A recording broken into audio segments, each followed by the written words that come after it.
Good afternoon, everyone. Welcome to the board meeting of Ebbsfleet Development Corporation. It's the first one of this year, so Happy New Year, belated one there. We've got a big agenda today. Do we have any, we're recording this and it will be put onto the website after the end of this meeting, part of the meeting. We have no members of the public here. Do remember that you're always welcome to join us here. Do we have any apologies for absence, James? No apologies. We are expecting Councillor Burton and Councillor Kite to join us today.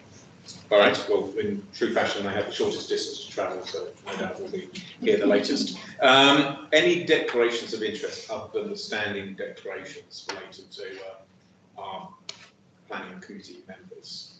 Yes. Daniel. I'm the, on behalf of the board, now it's not true, I'm not on behalf of the board. I am nonetheless the chairman of the Ebbsfleet Development City Trust, and there are two papers in the public agenda which concern benefits to the Ebbsfleet Development City Trust, or make comments in relation to. And I haven't actually been consulted about this, but which is probably very common. But I haven't actually consulted also about the question of handling the interest and whether I should stay forward. I would think, if you're comfortable with this, you're doing the right thing to declare the interest. It's a non-pecuniary interest. The appointment itself is non-remunerated, so you have no financial benefit from any decision related to Ebbsfleet Development City Trust. So, unless you disagree with me and declare the interest, you are free to participate in the particular paper itself. Right. It's item 7 and there are two parts to it, A and B. Okay. Anyway, that's my position. As you say, it is not a personal financial interest in any sense. Yeah. In which case, Simon, I should also declare the same interest as a trustee. Absolutely, Valerie. Again, non-remunerated, non-pecuniary interest, but duly noted. I think we'll just have a standing declaration if we have any other papers which relate to Ebbsfleet Development Trust. Thank you for that. Before we kick off, I'd just like to welcome Izzy Grigg, who is joining us as a boardroom apprentice. This is a programme which has been run by our sponsor department actually, but across government, on living up housing and communities to give people the opportunity to get direct board experience. So Izzy, I think, applied into the general programme. In the region of 50 people are doing it, Izzy, I think? Yes. Yeah. Great. And you tell us we were your #1 choice. You are. Yeah. So, but your background is planning, urban planning, and the like. So, I'm sure you'll get a lot out of this. We're delighted to have you here. We'll work hard to make sure it's a very rewarding process. So welcome. You'll be attending all of our board meetings, and I think also some committee meetings as well. So welcome. Thank you. And I'm sure that's on behalf of the whole board. Yeah, Absolutely. they're a nice bunch. So then we come into our part 1 minutes of our meeting on the 30th of November. Those are in front of us. Those who were there, are people comfortable with these? Are these a true and fair record of the meeting that took place? Yeah. Yes. Great, good. Thank you very much for that. Actions coming off the back of that. Ian, is there anything you'd like to draw our attention to in respect to action? Just a couple that have changed since last time. So one from the 2nd of March 2022, I made some amendments to the updates there to reflect the fact that we haven't commissioned the work that the previously stated action referred to, and the reason why the developer is still undertaking this substantive review of the design.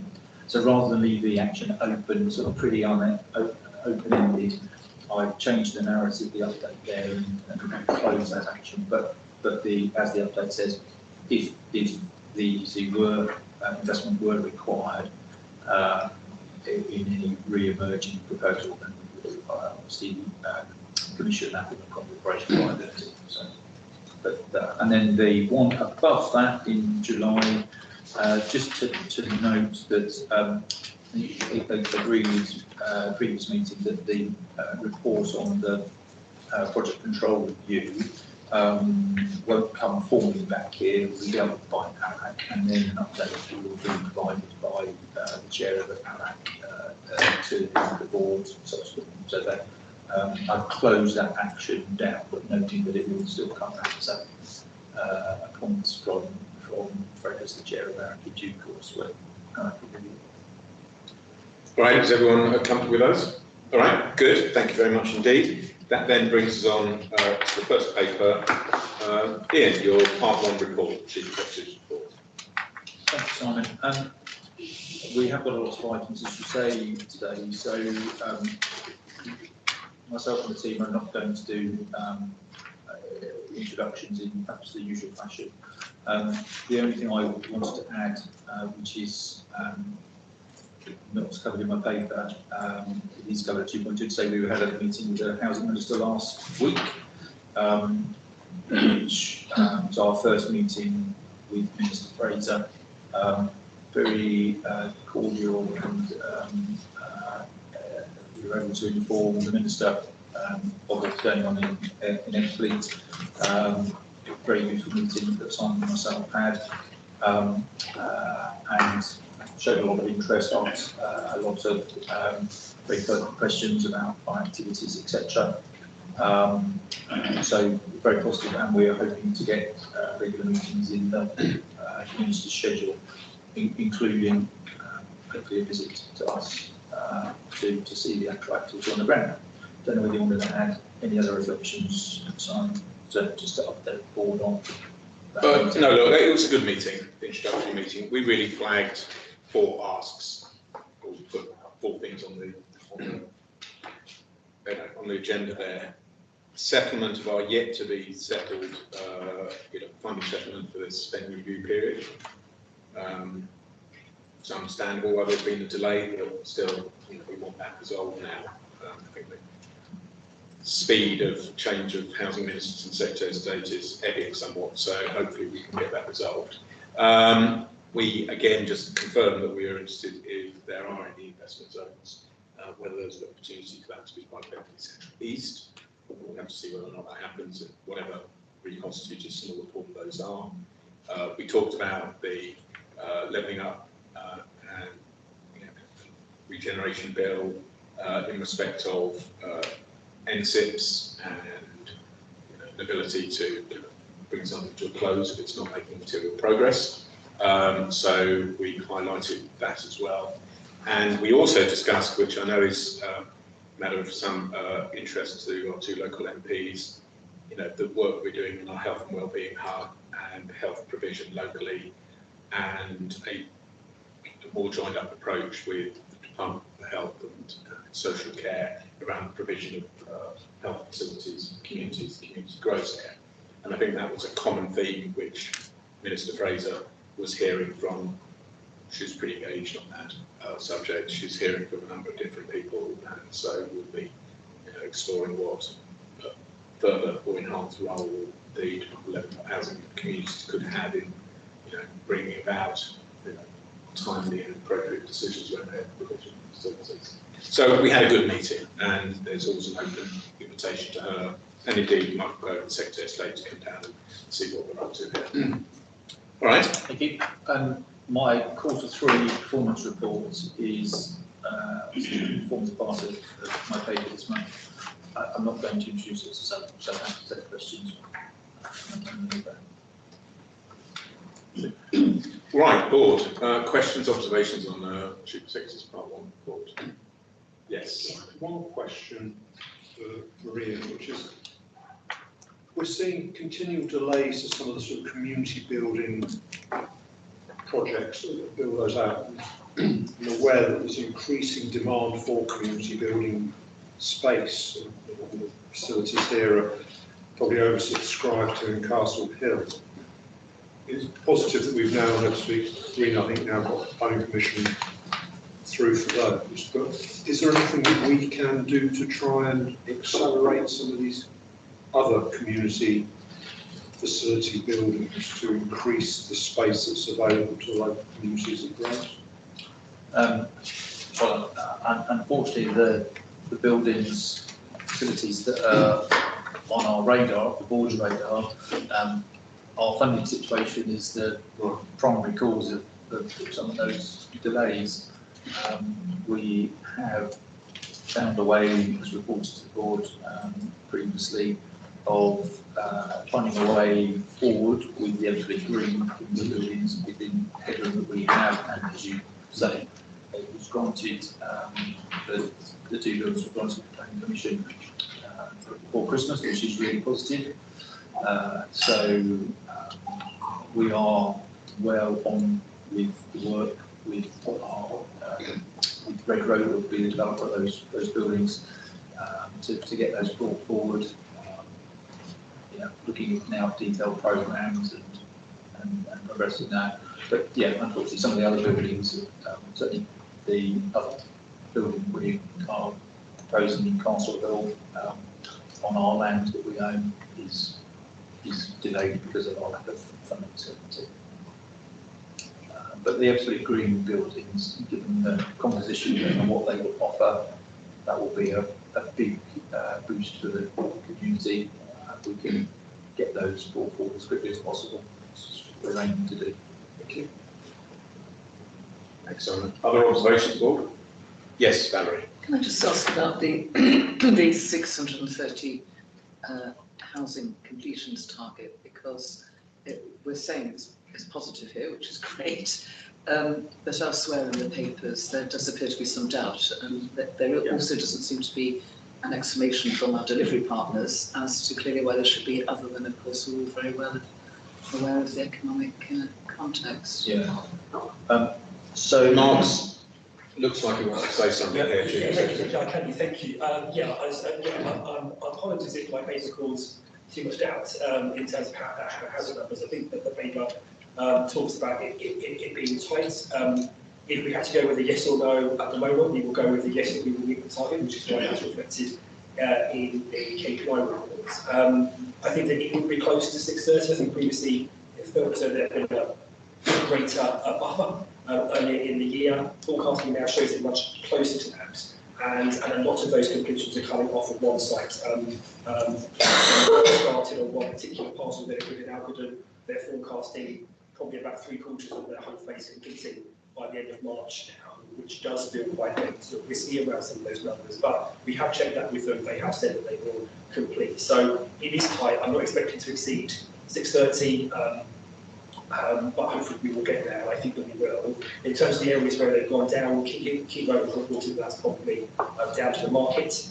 And we've got a development meeting, I think it's in 2 weeks' time, so we'll ask the developers one by one to understand exactly where any of their subsidies come from, over and above what conditions. Is there a risk that if we were to fall short, that would influence allocation, do you think? No, I don't believe so. I think if we hit this target, it will be Herculean effort by the people who are acting on given supply chain issues, the backdrop of the pandemic, inflation, etc., everything we know. So, no, I think it will be extremely good performance if people hit the target number. That would be my view. I think, well, I agree. I think the tightness of it now, as Mark said, that was suggests that we set that number at the right sort of level, because there's quite a lot of sort of forecasting 12 months ahead as to what we think, and we use the developers' data and we analyse that and we probably take a view ourselves as to where we think it's going to be. I think if we were greatly exceeding it, the board would rightly question whether we set it at the right level and it was challenging enough. So we're only a couple of months away from the end of the year. You would expect it at this point to be quite tight unless we had built in too much of a buffer. So yeah, it's going to be tight. But we should certainly look at subsequent years to see whether or not there is a slowing of velocity and what the budget should be for subsequent years. Neil? I think when we set our target, we knew it was going to be tight. It was higher than the previous year, and if we don't meet it, I know from Mark's report that those completions are still expected, or most of them, in the next business year anyway. So we're still going to be delivering the homes, but I think we do need to look ahead, set challenging targets, but realistic ones, and we have got a very considerable challenge over the next few years because we are trying to ramp up delivery.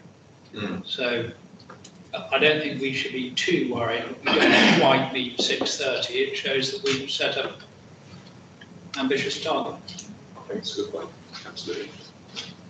All right, so we don't need to discuss that again later, Mark. I think I've given it a good grilling. There, generally in respect of performance, there are kind of 3 areas which are red.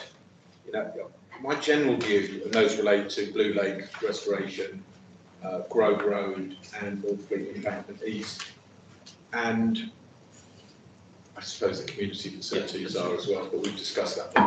I think they're almost good reds in my view because we are resetting those programs. We're looking at what the best way to proceed from a business case perspective, appropriate use of public money. So, I think that's actually what you would want the board and the organisation to be doing. So, not planning on just to hit, the target, but actually do the right thing with public money. So, and I think we are, in respect to those, what's the timing for having another look at those 3? So we are planning to give the board an update at the Away Day session that we now planned, And that's the on the 14th of February. Yeah.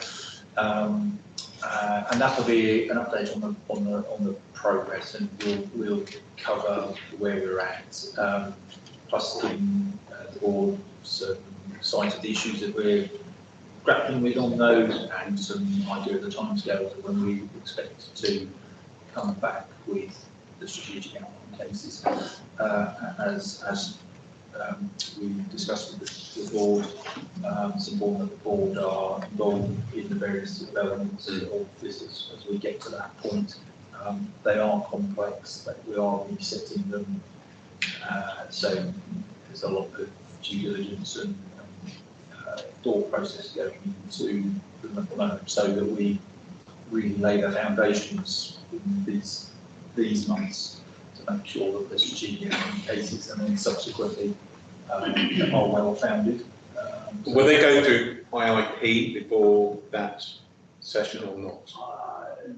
I think there is an IIP session, but the session with the board is really an update. So Right. we're not scrutinising any strategic outcome cases. So they will go through IIP before strategic outcome cases and decisions are coming to the board for sure. But the update on the board is literally that. So All right. So Good. it's Yes. so if it's going to be an update and it's a strategy away there, when are we going to discuss the agenda for the strategy away there?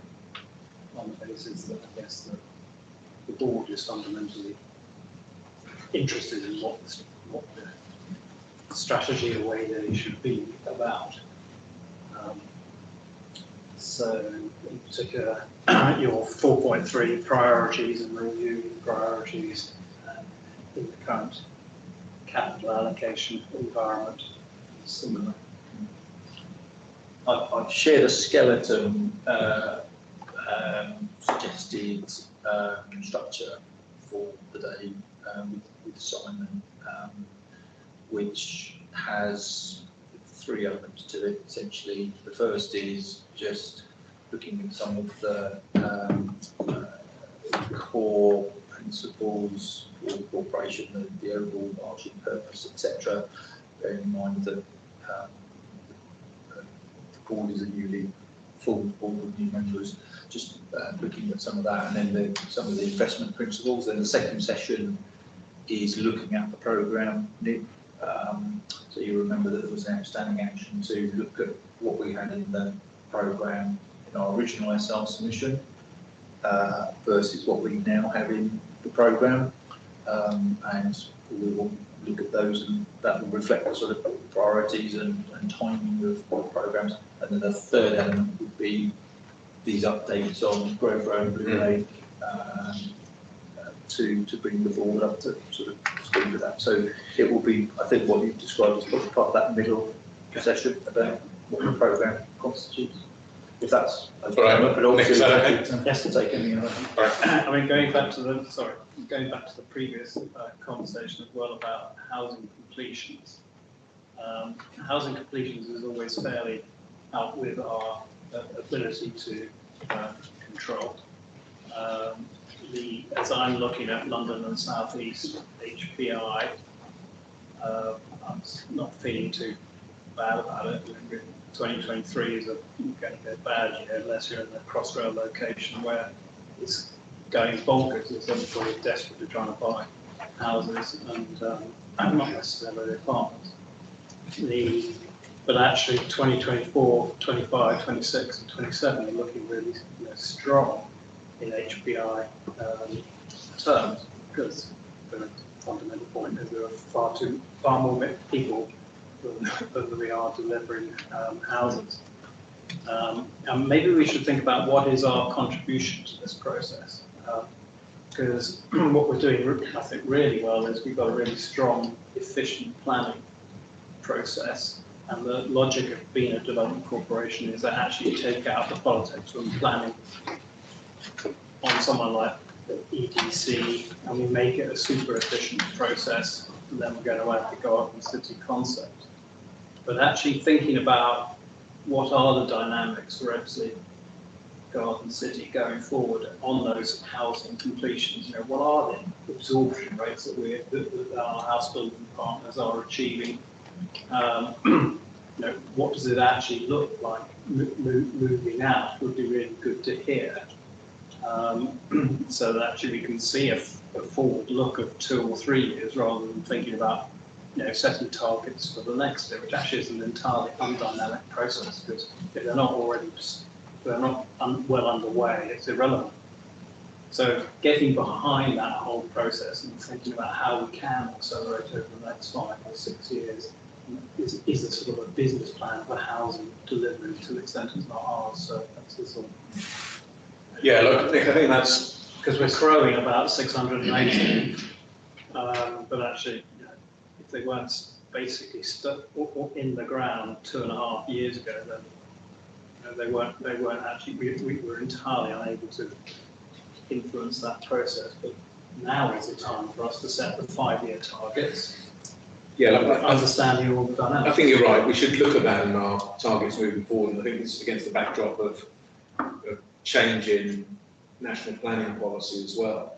It's not going to be getting any easier to build houses, I don't think, there. So, we haven't got the same impediments here, I don't believe. So we've got forecasting until for full completion. So obviously that changes the time of development information we can probably provide in the structure. All right. Okay. Good. Neil?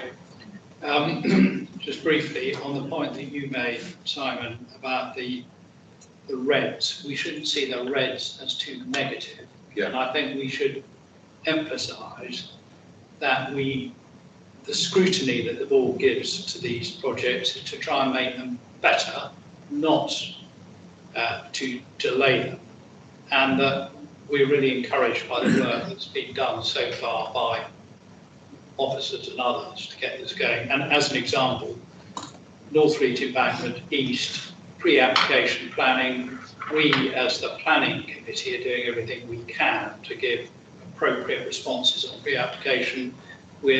Valerie and I are having a briefing on Northfleet Embankment East tomorrow. So we are doing all we can to assist, and I think we should be positive about some of these schemes. Yeah, I see the reds as a positive, very much so, because we're making things better than they would have been working with the officer group. So absolutely.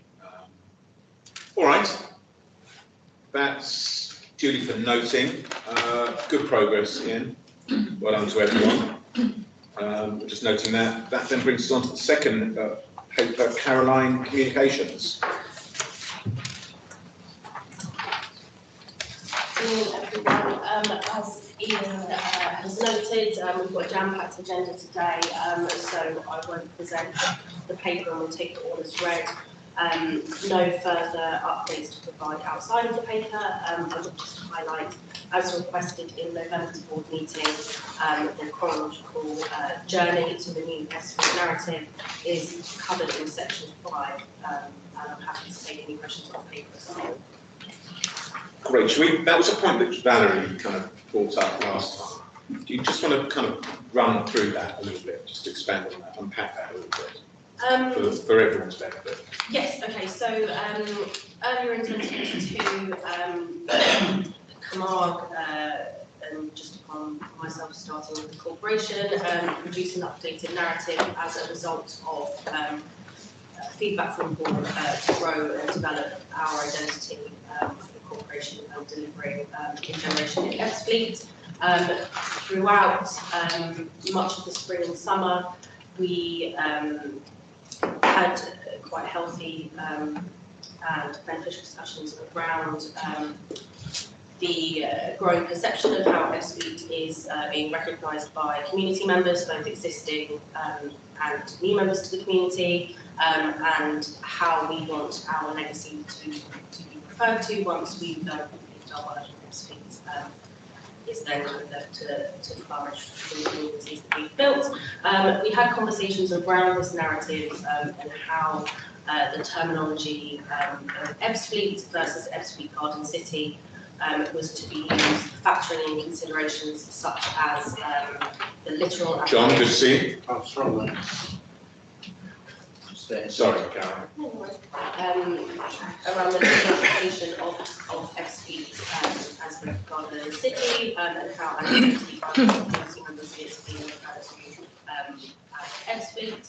Further to this, we also discussed the importance of how individual narratives as Ebbsfleet continues to grow for initiatives such as Ebbsfleet Central are vital in their own right, and how the impact of our terminology, or how our terminology will impact our wayfinding and road signage as we implement that as a project again in its own right.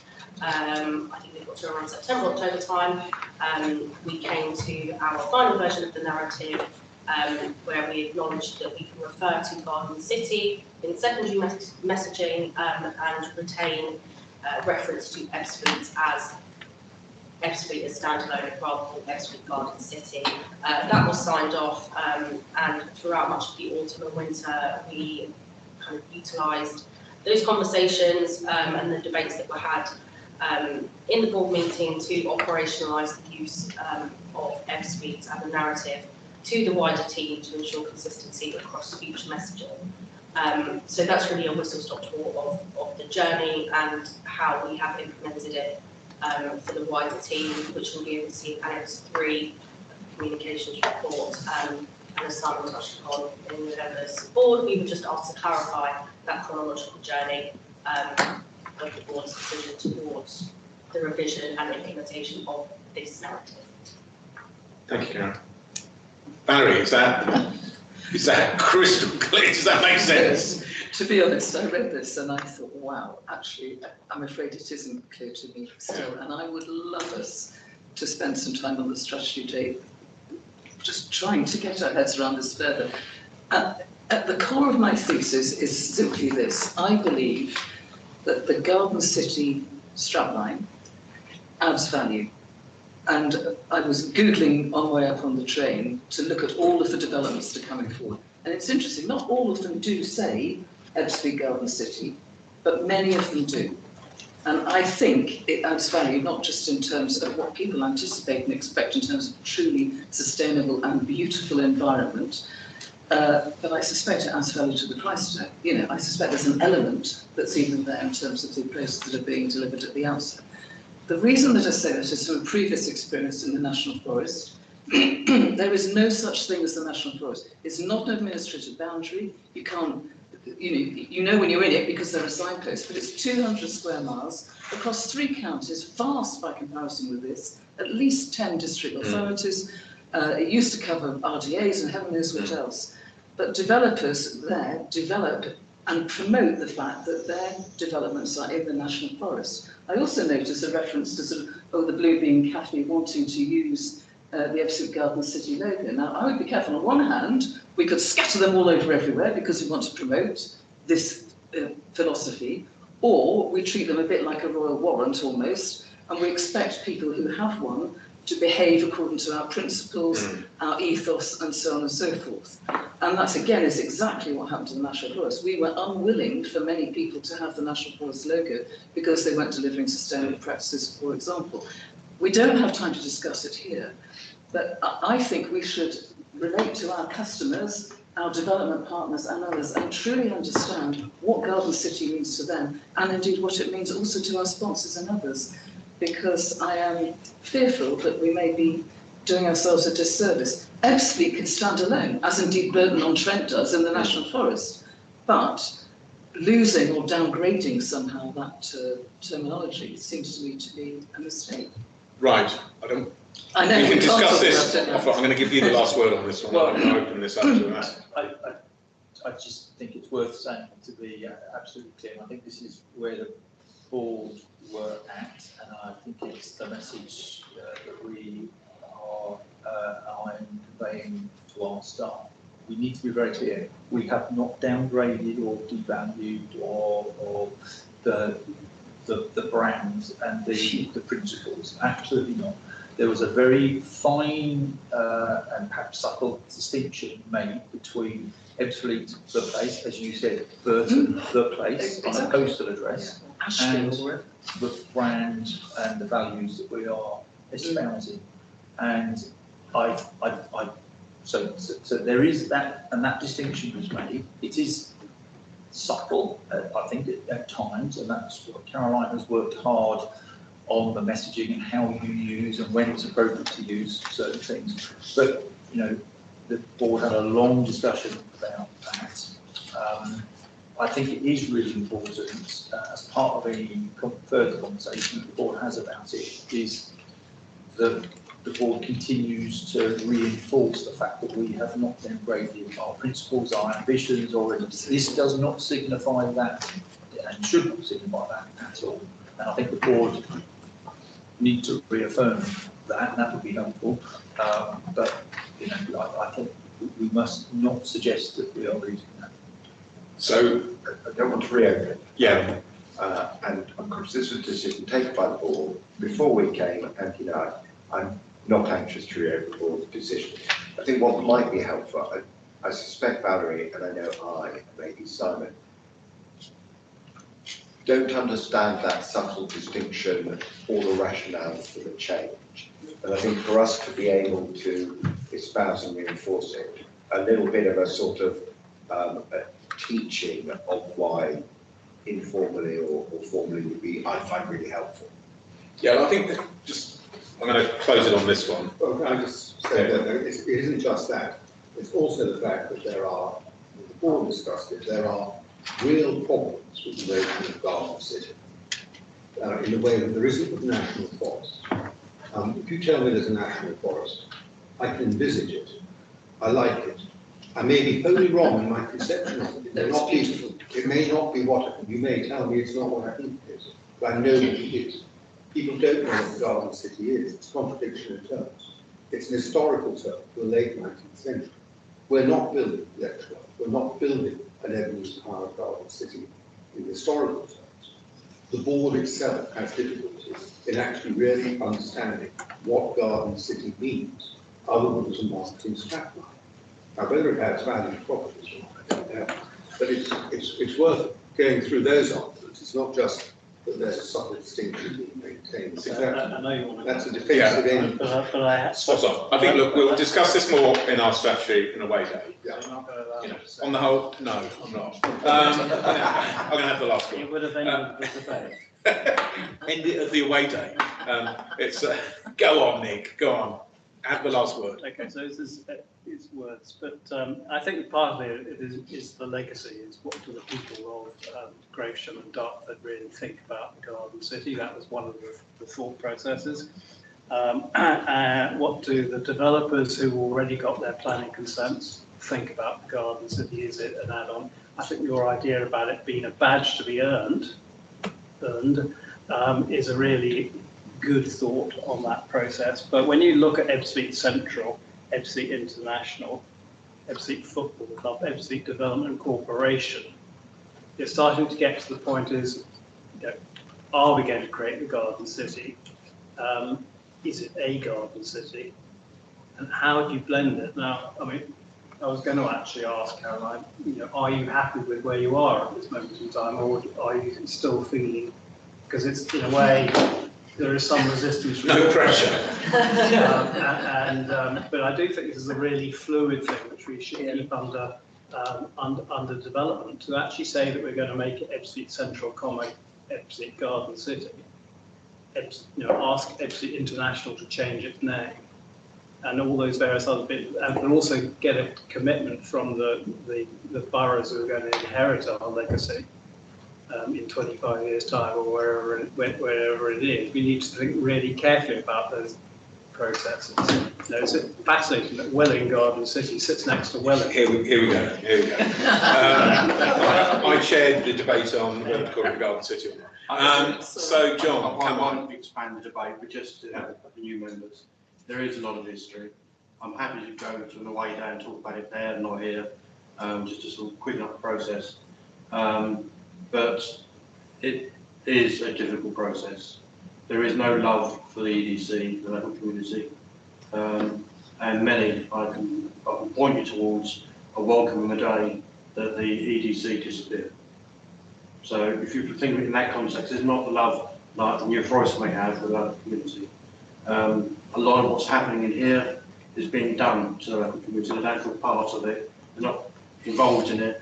And even when it comes to North Ebbsfleet Central coming up in the debate there, they're not part of it. You're excluding them. So it's not a loved body. Okay, all right, so I'll leave it there. Respect your view there, John, as you know, a leader of all the local authorities. I don't believe we're doing it to the community, but we're kind of broadening out about whether or not it is Ebbsfleet a garden city or not. We'll discuss this off, you know, in our away day. There'll be dragons here, Barry, I think that's what I would say. Welcome. But more broadly, focusing on the communications before, I think there's some excellent data in here, Caroline. Excellent performance, I think, in getting my message out, which is important from Ebbsfleet, a garden city. We're going to note this, I think. And then we're going to move on to Mark, who's not going to talk about whether or not we're going to hit the housing numbers, because we certainly are. Mark, your planning, design and delivery. Yeah, thank you, Simon. Yeah, not really too much, I suppose, to just pick up on usual updates on the development sites and the housing numbers. So, yeah, obviously, happy to take any questions the board may have, particularly the development sites coming forward. A lot of work going on primarily around Alcadon Market Centre and Harbour Village and Ebbsfleet Central. I suppose those are the main areas. And you're able to, when do we believe Ebbsfleet Central will come to committee? I believe we can do something about May. Okay, all right. And statutory consultees, are we waiting for people to come back there? Just I believe, Jen's probably better, but that's what I think that they are all in. I think the last one we were waiting more for was dark, but then the last ones that were due, I think we go those now. So there was a slight, some of them took longer than the usual. Sorry. Great. When's the meeting in May? We need to establish one because the set meeting is the pre-election period, so we were potentially having one. It might have been updated as comment from Croatian. Okay, yeah, but we should go the other side of the local elections. We're planning to have a special extra planning committee meeting in May after the elections. Yeah, the elections are on the application for outline planning commission. What is it for? Master plan. It's the parameter plans and the description. Yes. Yeah. So what we've seen so far is basically broad allocations of space, Okay. and so on, and rough relations of height of. All the more approved last July. All right, so that'll be after the locals, which I think on the 4th, aren't they? And you're all out, aren't you, John? We are, yeah. Yeah, okay. Unless the numbers coming back. Yeah. And you've got a boundary review, yeah, extra fun. All right, Valerie, Oh, sorry, Nick was. No, you go. Sorry, that's a quick one. The plan committee was interesting. We looked at principally at the two community hubs that were coming forward.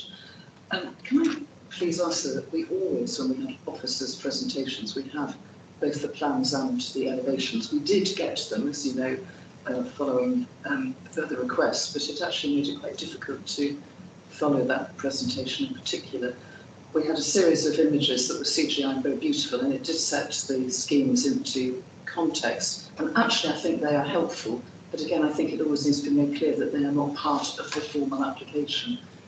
Because maybe it was because we were working remotely because of train strikes and things, but it would be really helpful that we have the absolute key drawings that are up for approval, and it's spelled out to us so that we can really understand the detail. Yeah, absolutely. Certainly, it's obviously difficult to have every single plan that's going to be for approval. Certainly, I appreciate that one scenario. There was there will be elevations missing. So yes, I suppose that was the benefit of being able to have an online session. You can quickly find out, provide that to the committee. Everyone see the same information, and that was sorted. But no, so we will make sure that those the elevations of the plans are certainly obviously the key images. Thank you very much. All right. Yes, Nick. Do you think, I may have missed it, but do you think about once a year or so we could have sort of a thought process or a review of what we think absorption rates are generally, sort of perhaps in the quartile developments, so neighbourhoods, countryside or great. Right, what do you mean by absorption? Absorption rates means sales. Oh, I see. Right. So it's all very well talking about completions, but actually it's good to understand the sort of the financial dynamics behind that. Okay, so when we do the KPI setting at the beginning of the year, what we normally do is track back against the delivery rate that the house builders have done in the preceding year. So when we bring that to maybe for the KPI setting, we can provide some information around absorption historically. And then, we can obviously bring that to Because in the same context, looking at increasing delivery, from our point of view, and we're looking at sort of 5 years out as a strategy day, might. Where are the log jams? Where should we be thinking about making interventions? Or thinking that there may be an additional piece of infrastructure that we could help and various other bits and pieces that are really forward-looking, ignoring that to the central plan, but actually thinking about the dynamic of how we can change 680 into nearly 1,000 or whatever the dynamic is you're thinking about. Just travel that, I would sort of reluctant to say something similar, because I just assumed it because I was sort of new and I was still playing catch up. But I don't have in my head a very strong vision of what there is left, what sequencing might be, what the blockers are, and in particular then what we can do and what we can influence or not. Particularly I think as we, sorry Fred, have you finished that? Yes. Particularly as we're bringing forward Ebbsfleet Central East, there may be 10 years on there, the profiling of that development that could directly affect market absorption, stroke sale, may not all be sales, there may be built to rent and whatever on there, which could mean you could get far faster build out of areas that we are under our control to bring forward plots with partners there. We've done quite a bit of this sort of looking at the delivery profile across the Garden City, the remaining Garden City in the past, both when we looked at providing corporate plan in place, but we did hold a session, we're due to hold another one around housing delivery more specifically, so looking at sort of different types of housing as well. This is very generalistic, but as you know, all the delivery at the moment is coming from non-EDC controlled sites. So, but essentially you see a curve where that sort of peaks in the next few years and then starts to tail away. and our delivery on Ebbsfleet Central and others neatly picked up that falling away on the private sector sites like White and sort of carried it on.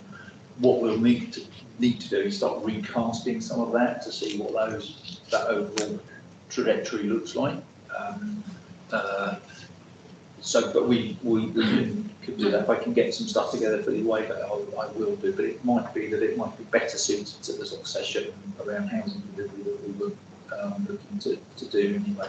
I think in terms of the strategy and what Nick made earlier, if we're to sort of sit there and work out where we should focus our energies and our bucks, sort of how to do it in the absence of that picture, I think. We can certainly provide some information. Obviously, you always talk around £3,000. I don't know whether they're completed. Obviously, there was a number above that than we've got in other missions. So, we should be able to provide some just to explain completed, consented, and then what's to come, because that'll probably be quite sort of easy to grasp, especially if start because we get it. All right, thank you. So I think your report is duly noted. Thank you for that, Mark. That means that we just, Kevin, coming on to you, Ebbsfleet Living.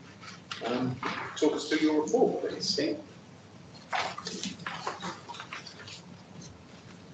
Good afternoon, everyone. Similar to Caroline and the essence of speech today in your papers, I'll take it as read and happy to take any questions on it.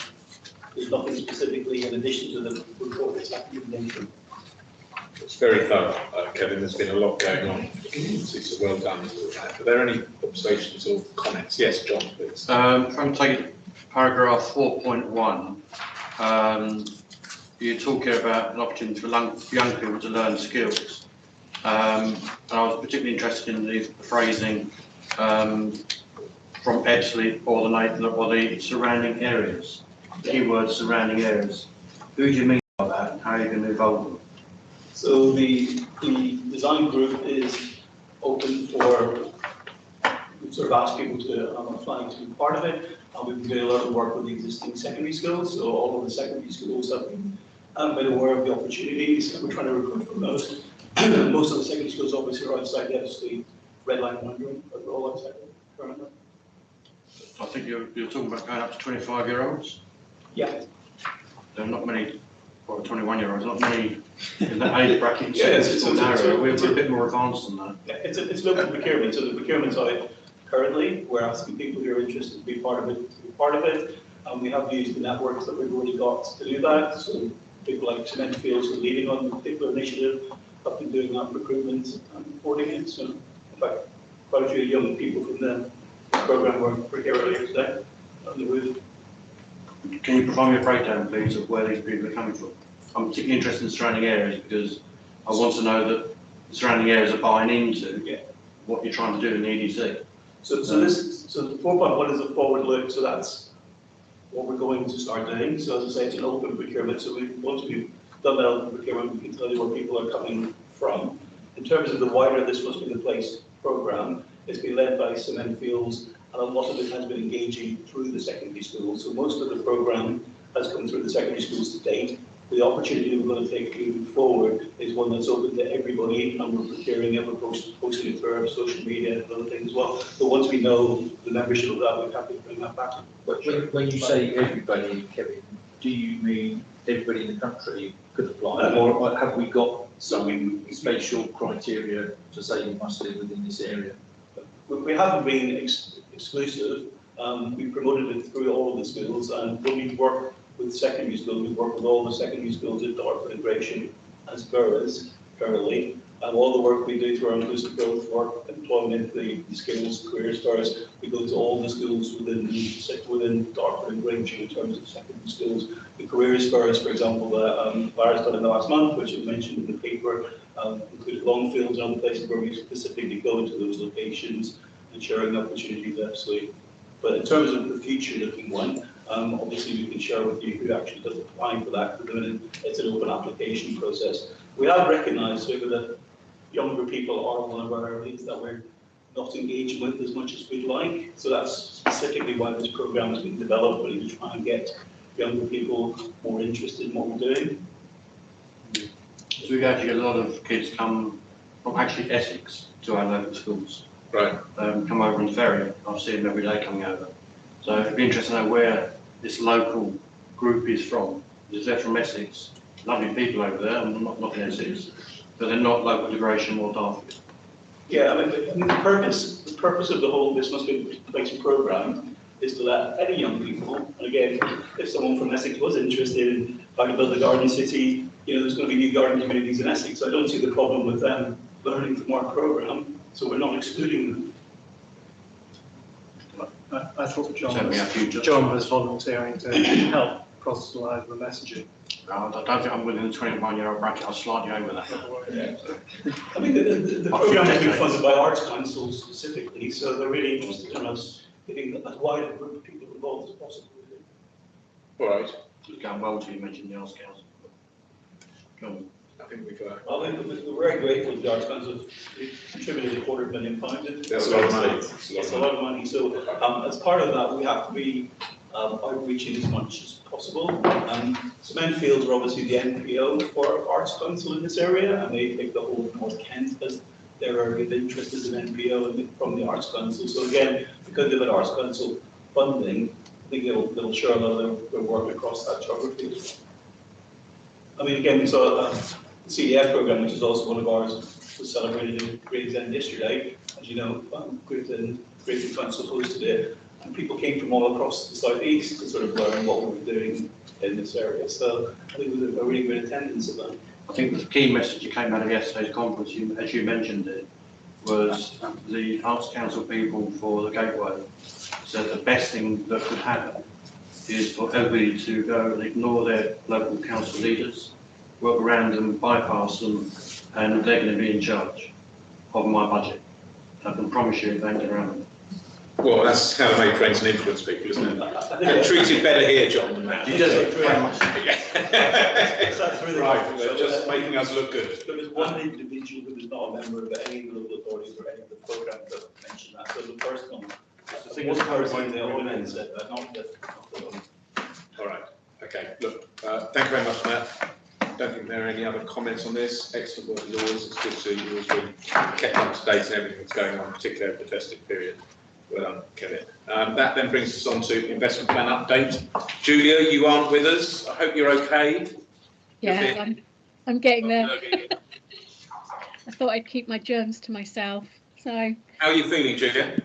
I'm okay. I'm okay. So.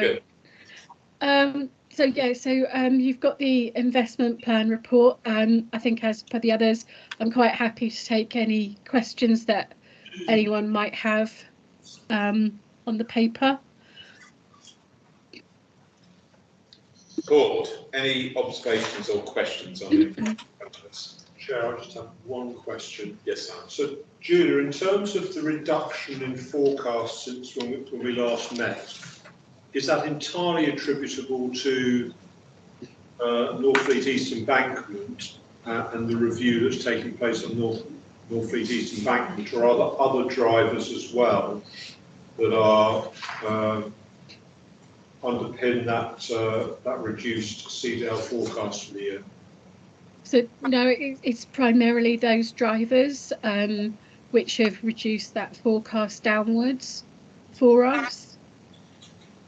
Are there any other contributors? Well, it was smart transport project as well. Yeah, sorry, At 1.5. They're the two biggest sums that have dropped down. And what's going on with smart transport? Was that reasonably foreseeable in December? Because when we asked the question in December, there was a high degree of confidence around delivering the 8.1, I think it was at that stage. Now, I understand with Northfleet, Bank East, how that happened since that forecast was done. Was the smart transport foreseeable? I think, with hindsight, the amount that we had in for that was probably over optimistic where we were, and my requirement probably imposed after that that we need to be confident that KCC, who delivering the smart transport project could spend that amount of money in that 4-month period. That's why we asked the question. And it clearly could be. And this is road infrastructure, is it? Yeah, yeah, and alterations of junctions and right. so on, so. Okay. So there's just a reprofiling. Yeah, yeah. Okay. All right. Simon, does that answer? Yeah, I think we just got to be really clear around, when we do those sort of clear reforecasts, which we did with the SUP that was put in around that time, that, being confident around the figures that we really forward. Now, things will happen. Yeah. Good. I think it's Neil and then Valerie. Yeah. Can I just ask a question, mainly for information, and apologies if I've missed it, but under table 1, capital spend, civic stewardship, transport, utilities, the actual spend to date is a very low proportion, and then most of the rest of it, 1.64 million, is the forecast outturn for 22-23. What is that money, the 1.63, going to be spent on in the last quarter? So within those projects, we've got Ebbsfleet Green Community Buildings. We have a grant to Southern Water for the wastewater treatment works. I'm just trying to look. And we also have one payment for what's known as the Fast Track Extension Project, which is works within Gravesham for Fast Track. So that is what is allocated to those projects within that category. And that's within this year, particularly key on the community facilities. So I'm encouraged to hear that, and on Fast Track. I wanted to ask something about that later on. So, okay. Thank you. So there's still spend on the Ebbsfleet Green, and that spend that's in this year is still on. It's more details on start on site, but it's some progress being made. Yeah, it's going from the design level at the planning commission to detailed design. So of that 1.64, I can tell you now that 800k of that was for the Fast Track extension works, and that invoice has been received. I'm not sure if it's been paid, but it's definitely been received and checked and approved to be issued, the funding issued as well. So that, bearing in mind this is a month-old figures. Sorry to see this, but on the Ebbsfleet Green Community Hub, which we mentioned earlier, and keen to promote, what we've got once you get to Annex A, team progress, is conclusion of grant agreement for Ebbsfleet Green Community Hub. So is that just the agreement rather than payment of any grant, or is the payment of grant?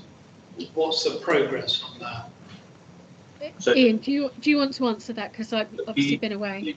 Yeah, we clearly need to sign the grant agreement first, and once we've signed it, we've been able to make that payment for the design works. We are currently just looking at, because the main grant then comes when they start the construction. So what I'm currently looking at with the lawyers and Michael, the project manager, is entering into a grant agreement which allows us to pay over the grant for the design work, but where we're not committed to the construction works are still conditional on one or two things that both Redrow and we need to do.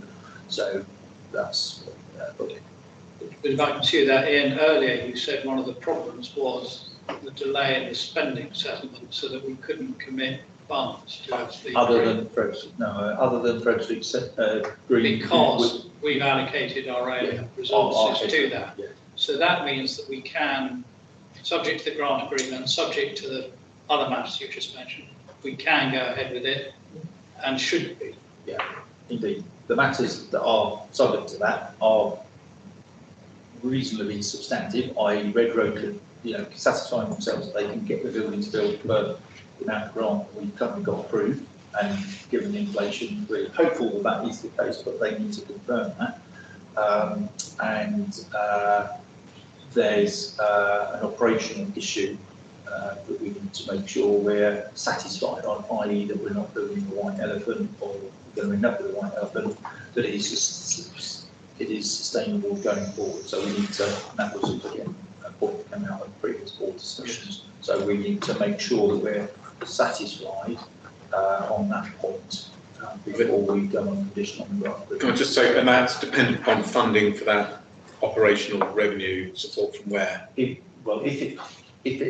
what we're looking at the moment. We need to satisfy ourselves that it either doesn't require any future funding, or if it does, then where's that going to come from?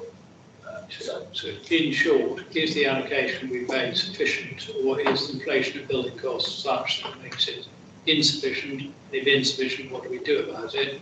And once it's up and running, is it going to be operationally self-sufficient? Yeah. So that's why I say those issues, they're not insubstantial, but we are working on those. Without seeing, it's not an easy time in local government for revenue funding and such activities. Exactly. We are optimistic about that, but we need to make sure that we are all satisfied that that's the case. Okay. All right, John. Just curious on the 800,000 that was mainly spent in Gratian One fast track. I've been mentally just trying to work through the fast track route. I can't think where the money's been spent. So perhaps you could just let me know where the money's been spent, please. There's a lot of money, 800,000, so I just can't think where it's been spent. It's the Bath Street scheme, John, that we provided extra funding in to ensure that it went ahead, but I'm quite happy to give you more details as well. So our money would have gone to KCC, Julia, correct? Yes, yeah, that's correct. We gave it as a grant agreement, so we funded both part of the Garrick Street development for fast track there and Bath Street as well. So we had two projects that we provided additional funding for. No, they've got government money for that. So the money that was available wasn't sufficient to get us to the quality of public realm and environment that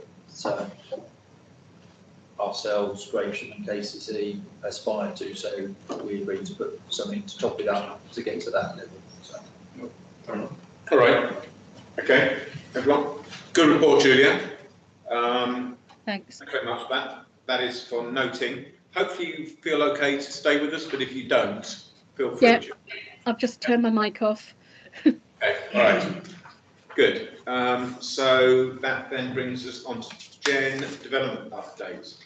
Thanks. Yes, so to follow suit, I've got nothing, anything new to happen since published last week to add. So, but I don't know. Obviously, happy to take any questions anyone might have.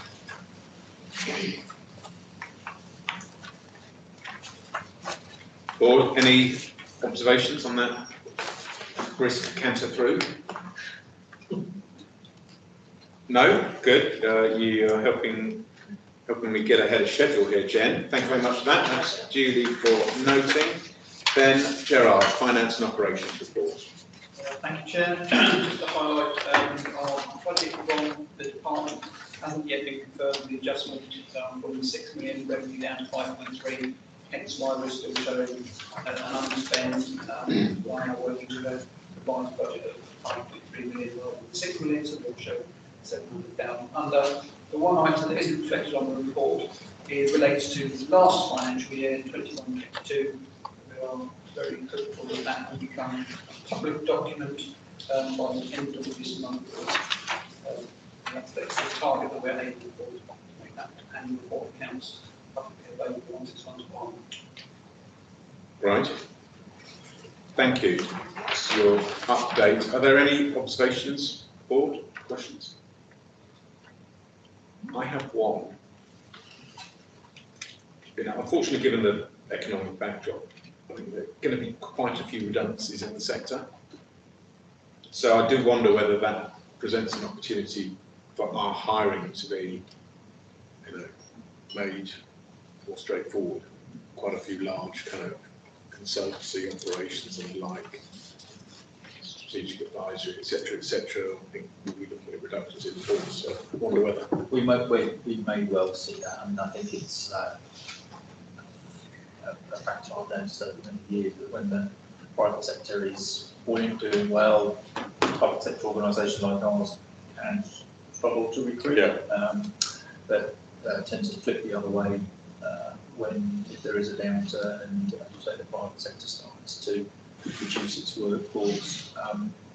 Other than the particular post, which we discussed at our app this morning, where we have sort of struggled to get applicants. We for posts that we have gone out with recently, we are seeing good quality applications.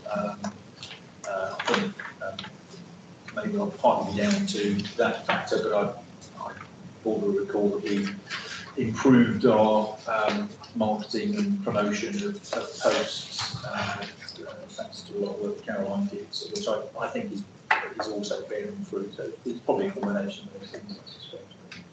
I suppose, obviously we put our feelers out, knowing people, letting people go, think about how we kind of get our message into the marketplace and the opportunities which are here, further without naming names, people, some significant redundancies coming through. Yeah.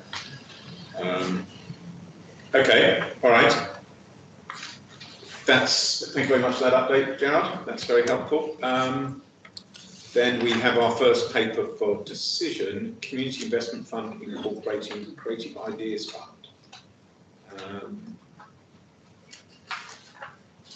Yeah, I mean, I don't know if Kevin's going to come and join the table, but I think in similar fashion, we'll have the papers fairly self-explanatory, have to take into.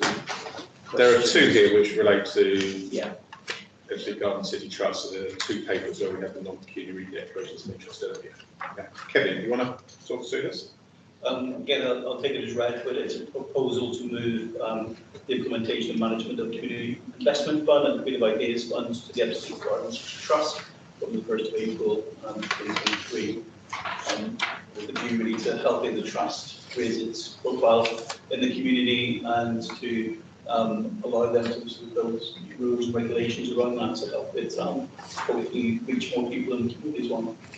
And can I just ask, do we make the process more complicated by doing this? So increase the cost to the public sector for delivery, or I think from a process mapping perspective? I think it would be argued that it's going to get simpler. I think because there's a certain amount of some would say bureaucracy or whatever that comes with us having to manage the process.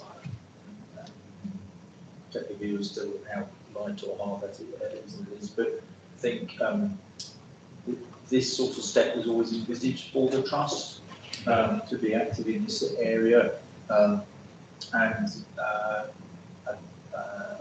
think that the trust will have to manage it as it wants to, but it's clearly not subject to the same procurement rules that we are, etc., etc. And so I don't. It should be reducing the cost overall. If the trust get that far. All right. There has been. Chair, are you happy to do this? And what do you think you're doing? The board of the trust has discussed it, and is happy to take on, agreed to take on responsibility if that's what the corporation wants to do. So that side's been tied up. I think one of the arguments is that the corporation, because it is adjunct supervised directly by DELA, has more bureaucracy and more requirements, and that makes it more difficult to access the money if you are a small or unincorporated organisation. And the trust, being charity, is better placed to make small grants, including to individuals, not very individual, believe that the purpose of organising community tea party, with in a less demanding way, bureaucratically, so that it should be able to be more flexible and supportive. That I think is the main argument for the board and trust to take this on. It will raise people's awareness of the trust.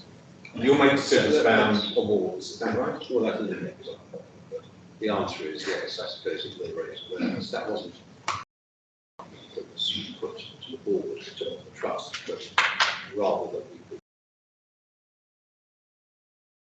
community-oriented way rather than a very bureaucratic way that's imposed by the accountability to dealer or the expenditure advice. Okay, all right, got you. And the trust now has charity. So smaller, simpler government, is what you're saying. Faster, more agile, greyhound-like, that's us. Good, good, that's what we want. Neil? Just related topic for our away day, can we put down something which Dan has been raising for a long time, is future and forward funding trust? And it may already be on the agenda, but I think we need to look at it not just through endowment, but all the other ways that the trust could be funded. Right, okay. Seems like good. I'm sure you'll be supportive of that. I can't. We how to type away. We are due to come back to the board on that, following the pre-board session that we had a little while ago. I wasn't necessarily planning to do that at the strategy away day, unless we can find a little bit of time for it. But it's quite, as we sort of started, it's quite an in-depth topic. So it's complex, but we need to get on top of it because it's part of the legacy and it deals with some of these management issues which Dan was raised before. Absolutely. So I think we'll find something for that. Sounds good. All right, Neil, thank you for that. So we have a decision in front of us. Is everyone in agreement with the decision recommendation here? Yes. Yeah, great, good, thank you for that. That then brings us on to the second one. This is trust, financial support from us, larger number, £150,000 per annum here. Well, it's not a large number. The difference is that at the moment, the community is already on the books of the corporation. Yes. So it's a transfer, management from existing expenditure. Whereas this is effectively taking on payment for the staffing, continuing staffing. So it's a budget commitment. All right. So, is Gerard talking to this or you? I mean, as the paper says, we need to solve the long-term funding support for the trust, which is an important priority for us. We are not going to solve that in the next 12 months. We've got a pretty good idea what some of the solutions are, and we need to formalise that. But even if we know what the solutions are, the revenue from those potential solutions is not necessarily there right now. So there is a short-term issue for the trust's funding, which this is intended to cover for the next 2 years. We can't commit beyond these 2 years because of the spending review envelope. So this is the amount of money which, between us and the trust and discussions, we believe keeps them, gives them sufficient core funding to continue to operate. They will, over that time, but not in a huge way, take on various functions and responsibility, including the ones that we've just agreed. There are certain community allotments, and again, some of these will be revenue raising to some degree, to be covering some costs, but they're not really going to be covering all costs, and that's what this is intended to do. So it's an interim solution, really, We have allowed for it within our assumed budgeting for the next 2 years. So it is affordable, and yeah, so I think without this, frankly, the trust would have a very difficult time continuing to operate.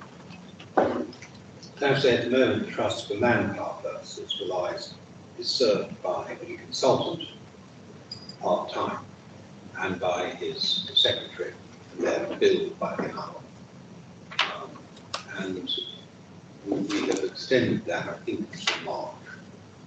And I think the board is quite content with that arrangement going on, but obviously it's not long term. Nobody's saying it will stop this soon, but it could be that this money then, if it was stopped, or if the consultant wanted to stop, this could become an employer, an employment program. This could change from the personnel side, change, and not necessarily because the board wants to change. So at the moment, is the cost of that consultant met directly by Ebbsfleet Development Corporation, or is there an existing grant to Ebbsfleet? Until very recently, it was he and she were paid by the corporation. They invoiced the corporation. It's been agreed that the corporation now funds the trust to make payment. Okay. So we now approve the checks. Right. But the money is coming from the corporation. There is no other money. No, I understand now. I'm just interested. So this is a transition The happening. contract has been novated. Right. To the, I think it's finished, it's done. Yeah, it's all gone. The contract has been novated to the trust for these self-employed consultancy works. All right, so my main question on this, John, sorry, after you. Yeah, sorry, picking up on the point you made quite rightly earlier, local government is actually looking at its revenue costs at the moment. So in this context, I'd be looking at it around the other way. We're spending £150,000 plus Arts Council money for managers and operational costs.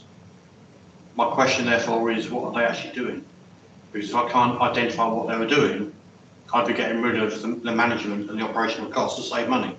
So I'm not seeing any output. What's the output?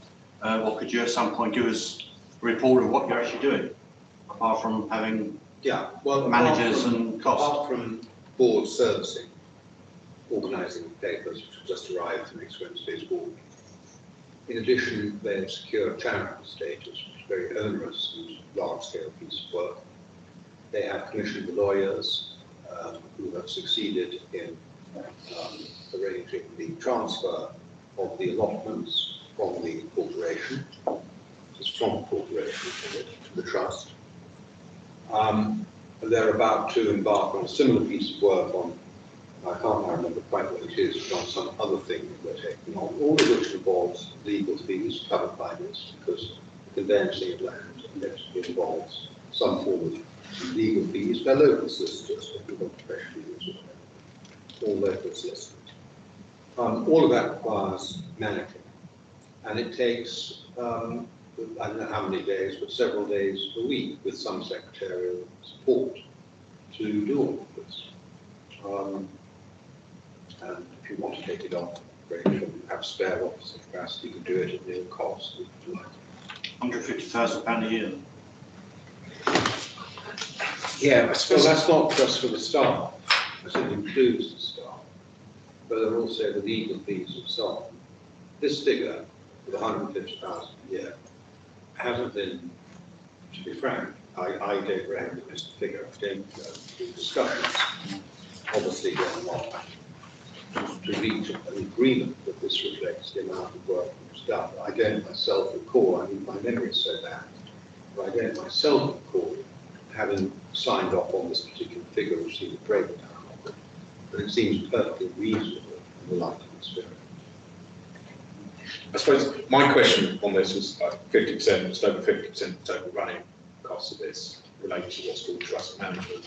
But what's in there? Is that the individual and some support for the individual? It's just it is. Yeah. Yes, it's Mark Patchett on a part-time basis, and his secretary on a part-time basis, billing for on respective hourly rates. Great.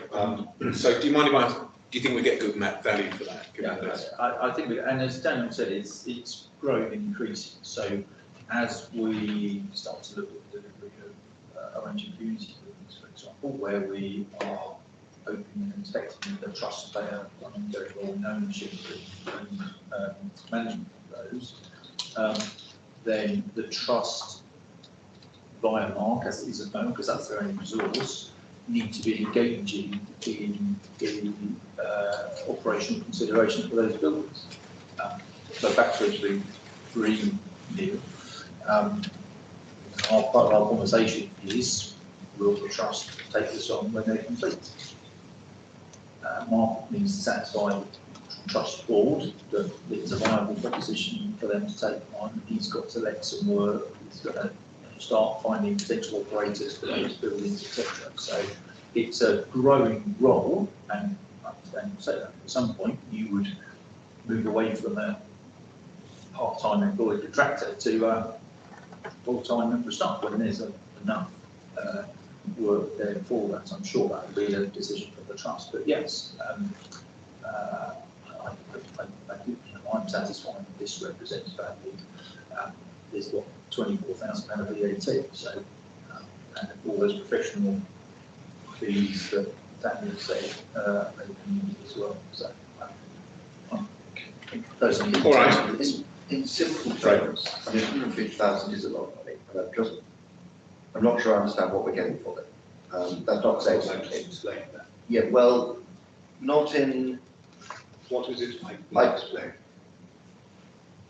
You explained perfectly, but I'm not entirely sure I understand what the output is. If this never happened again, sorry, don't understand. I don't understand what doesn't happen, what the community doesn't get, what isn't done. Well, you get a lot of, one of the things you get when the corporation, this corporation, ceases to exist, which is the plan, and there'll be joy, fireworks in the street, or they'll be dancing in the streets. Long-term growth when that happens.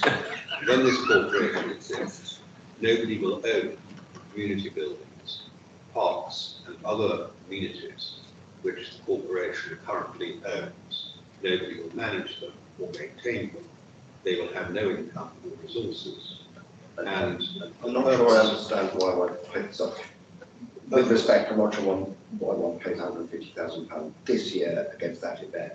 And Neil made the point, a very good one. We need to understand how to put the trust on a sustainable footing. Well, that's a separate matter. Well, I'm not sure it is a separate matter, right? Well, there's no downside to the trust, actually, if you say no to this. Because all that happens is that we revert to the position until a few months ago, where all the bills are sent to EDC.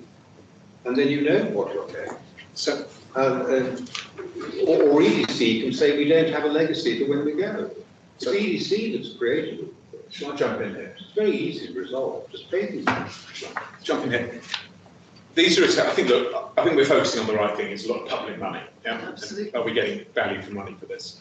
You know, for me, this is, you know, the current cost of creating this structure that will in due course become the custodian for public realm and other community assets, which over a period of time, those will transfer into it, you know, decade. And in due course, the Development Corporation will go away. So these are costs that have no long-term funding stability for the Garden Trust. So we need to, as a Garden Trust, so we need to provide it with this financial support in order to have its, you know, corporate governance and management of it. In due course, when we come up with a solution for its long-term funding, then I would hope that it was going to be self-sustaining, really, but we'll have to see how that works. So for the moment, this is an expense in order to continue to build up the capability of that entity and to operate it. The key point I had was, you know, is this money well spent for what we're getting out of it? And I've been given assurances that it is. So I think that's what's in front of us, Fred. That makes sense. Simon? Thinking through the debates happened over the last 10 minutes, Is there a means of trying to allay people's concerns around this in terms of quarterly reporting or 6-monthly reporting back from the trust in terms of how this money has been spent and so on? Or is the intention simply to award this grant effectively, and that's it at the beginning of the year? So I suppose the question is, what level of reporting back is there from the trust in terms of the governance and expenditure around this? And if, as seems like, there might well be an underspend on this because the trust manages this so well and efficiently, is that then subtracted from the following year's grant, or how does that work? So, Well, it's only a 2-year grant. It's only a 2-year. It's only a 2-year grant. Yeah, quite, I think at this stage, because that's all we're funded for as a corporation. I suppose the answer to your question is in line with all proper processes for grant making. This will have a grant agreement between us and the trust. The preference and we should be paying over grant on incurring eligible expenditure, including the heads that are here. If that eligible expenditure is not incurred, then and there was an underspend, then yes, we wouldn't be giving less than £150,000 just to sit on the trust's coffers, unless we did that absolutely knowingly, but we was intending to do that. So we would be getting probably quarterly reports on progress, as we would do with any other sort of grant arrangements. So can I make a recommendation? Should this be brought back at half year then, in terms of just an update in terms of how this was? Yeah. I'm wondering whether we can have a half-year update for 23-24, and indeed the recommendation, what we are voting on, is just a 1-year settlement, and then we review the situation after 1 year. So it could be like we'd like to have another look in a year's time. Simon, do you think I'm being too hard there? Well, I think I'd like to give the trust the opportunity to plan ahead into as far as practical. So if there is a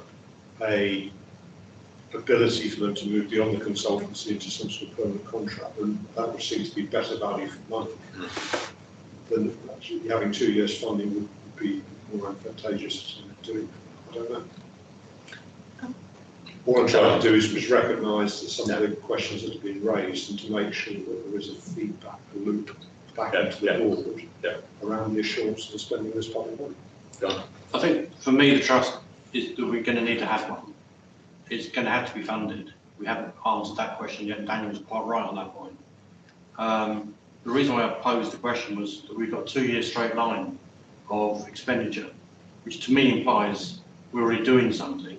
My question is, what is that we're doing? And that was really where the question came from. If this doing bit is going to get bigger, it didn't part, but if this doing bit is going to get bigger, then they need more line money going in. Yeah, and I would have thought there's a... Sorry, can I just finish, please? Yeah. Give me a second. I would have been more expected to see, instead of the 150 spread over equally 1 year, it growing towards the end of the year, possibly the second year being 200,000, because there's a strategy of the role growing bigger and more responsibility being sucked into it, and that could then be reported back as to what it's doing. At the moment, it implies it's only going to do what it's already doing. My question is, what is it now currently doing? No, this is to pay for funding. If you look, let's say a load of community buildings come on stream and start to come live over the next 2 years. It is the corporation that wants to transfer them to the trust, not the trust saying, please give us these buildings now. In fact, we have the right to say no in some circumstances, we might say no. So corporation, we are the solution to the corporation saying, what do we do with these buildings? And one of the things we'll say is, beyond our core funding, we have no money. So if this building is coming over, it's either coming over with an endowment or a grant or a revenue stream that generates its own revenue, or whatever it is, and that will increase the assets that the trust has under its control, both physical assets and revenue. That will almost certainly require more staff over time. because you have more buildings to manage, you have more, let's say one of them is a gym, you have to let the contract to the gym operator, but also you have to monitor that contract, you have to have someone who knows how it works. So more people get involved over time. This is basic core funding that actually allows the thing to operate. It pays all the things that go with not only having staff, but lawyers, and so on, and different special advisors you need in order to be able to start to bring assets over. But there is no obligation on the corporation. As I said, if you don't want to do it, we can just send you the bills. If you don't want to pay them, you won't collect it. And there's no obligation on the corporation to give us the assets, but you've got nobody else to give them to. That's why you created this trust. All right, I think we've had a good So this is the solution. We've had a good conversation here. Nick, I promise I'm you're going to shed light, not heat on this. Yeah. End the conversation, because it seems to me that we agreed that we are going to have a garden trust, and this is basic money. It's 1.5 people on a part-time basis. Presumably they're consultants at the moment. Yeah. That's why we got the VAT lump. Yeah. Hopefully they can become employees eventually, but we have to set the trust up and give it some life, and we're spending this money internally as EDC anyway. If we want to say, well, we'll set it up in 2 years' time when we've actually got some assets to put into it. So this is a small sum of money. It's a zero-sum game because we're spending the money anyway. We're going to be spending the money anyway, unless we're abandoning the garden trust. Can I thank you very much for that, Nick. Can I ask one question? Whose decision is it if you decide to try and internalise the resources, suppose that the contract having employee goes to the trust, like a parish clerk? Who gets to decide that? Is that you or is that? I think the board of the trust, I think, would decide if it wants to employ people. And there's a great reluctance to employ people. And I think there is a great reluctance on the part of anyone to apply for a job. Because other than this, we have no funding. I mean, there's no career in this. No, but it could, develop more substance over time. Over time. And you may make a decision. That's the board. Yeah. If I say over time, I expect it to have 10 or 12 staff. I don't see how you can manage the amount of assets we've got, but potentially got, without some problematic. Yeah. So without Valerie, can I? It's a really quick update. I think that the challenge from colleagues is absolutely valid. It's public money. How do you know it's value for money? And perhaps an easy win might be, in much the same way as we have a report from Chair of Audit, we could have a report from Chair of UGCT. Not a detail, could just because people are saying, how is this money being spent? It's a really valid challenge. Yeah. Yes, sorry. We have to be careful. This is an independent organisation. Yeah, I understand. We must not create the impression that we are controlling the organisation, because then it'll be consolidated onto our balance sheets, and we've maintained that it's independent. We don't bring back to the board every quarter a report on every grant that we're giving in lots of other circumstances. So that would be the case if it was a report on the spending of the grant. I think that's money. I think we have talked in the past, Simon, about Jack as the chair of the trust, reporting generally on the progress of the trust, but not necessarily on the management. No, of that was There's a bit of a distinction. my intention. It's a separate legal entity with independent trustees. Absolutely. That is absolutely understood. So I think we've kicked the tyres hard here. In the document we signed with the trust, can we put in there that if their cost base reduces relative to the plan, that our obligation to fund them reduces commensurately? You could make a decision to bring someone in. It could be cheaper to operate as such. If we can do that, and otherwise we've got a recommendation in front of us. Is everyone happy to proceed? You're going with the 2 year. I think 2 years. Yeah, 2 years. Feels like they need a 2 year runway. Everyone happy with that? Yeah. Okay. Great. Right. Good. I think we've got to the right questions there. Then that brings us to the end of part one part of our meeting. As always, we received some excellent questions from members of the public. including 2 airfares to MIPIM in Cannes, which I was pleased to see that it's one of the reasons I didn't go when I saw that question being answered. Great questions, keep them coming as always. We'll be issuing answers to those on our website. That concludes the part of our meeting. Thank you for joining us. You're always welcome here in person as well. Thank you very much.